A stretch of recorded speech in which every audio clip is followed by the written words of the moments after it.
จะมาสาธิตในหัวข้อส่วนเหนียวก่อนจะเขาสาธิตเขาจะมาเช็คประวัติคนไข้ก่อนคนเจ็บมีชื่อว่านางบัวศรีอินทิสารอายุ39 ปีอยู่บ้านโพ้นไส้เมืองปากเสกแขวงจังหวัดตากที่จุดประสงค์ที่จะส่วนเหนียวหายก็คือเหนียวบ่ออกล้างมือทางขั้นตอน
ก่อนจะใส่เบตาดีนเขาจะหยอดถิ่น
เอาชื่อขอเจียวเราเลยใส่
หลังมือก่อนจะไปหาคนไข้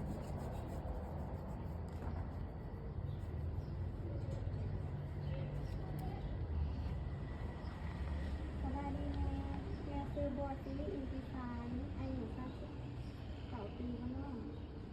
อยู่บ้านพวกไส้เนาะปากเซ่แทนกันภาษาแขกหน่อยดูเองนี่คือว่านั่งที่ร้านนี่ที่ที่ร้านเนี่ยเป็นพยาบาลเป็นมือซ้ายคนเดี๋ยวถึงหอบไม้จากคันแม่ให้มาซ้อนแมวให้แมวเนื่องจากว่าแม่นี่อาการแมวบอกออกเลยหาลูกค้ามันกันได้ได้อีกที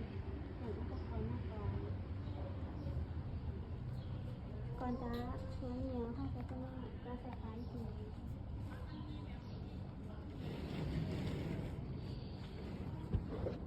มีพัดลม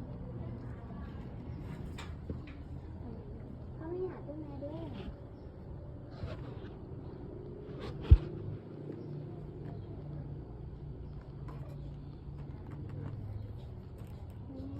จับสันค้าเป็นสันค้าจ้าหน่อย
ก่อนว่า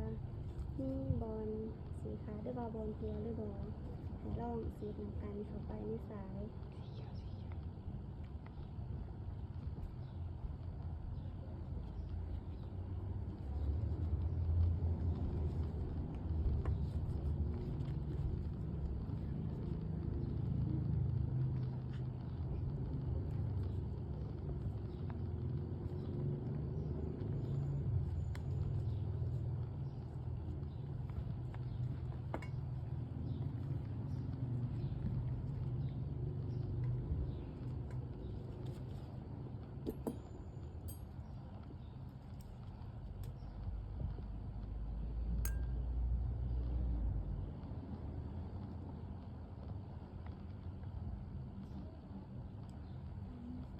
เสร็จขโมงยัง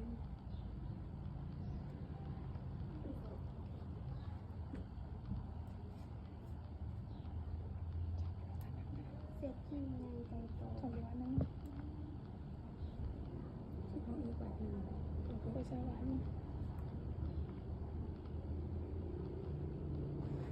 เสร็จเห็นหน่อยใจโต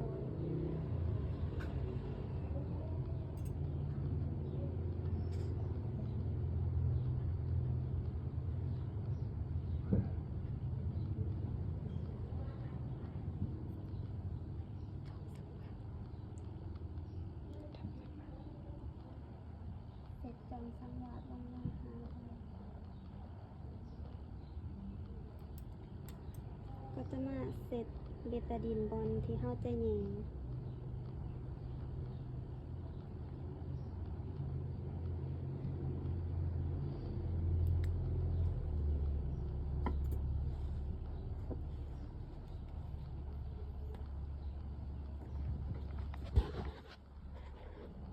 ตุยเบตาดินใส่ไปที่เข้าใจแยง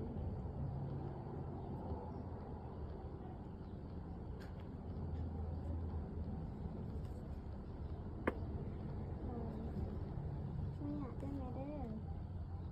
งานนี้มันเจ็บน้อยหนึงเด้อถึงมีแต่ให้ใจเขา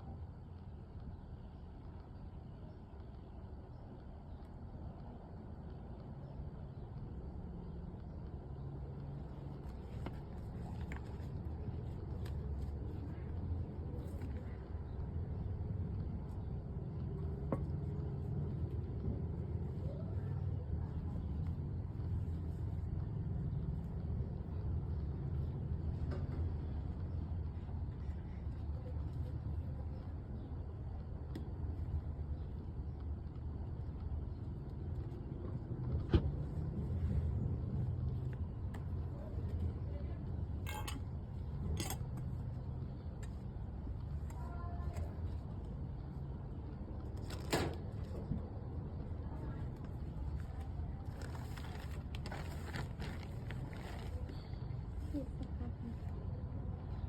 เด้อ